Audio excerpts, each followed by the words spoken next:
คนไรปิ้น จิ้มหมกลูก แป้เลยดารกอะไรชื่อสนามบ้าน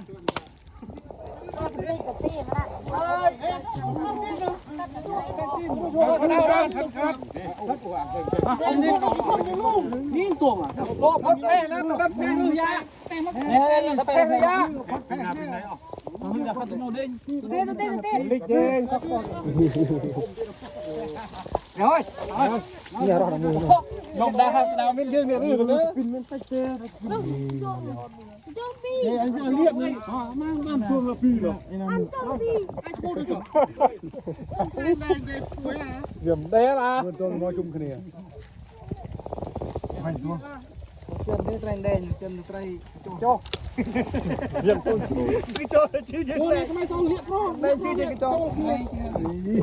ตัวอ่ะจานไหนไปดูเลย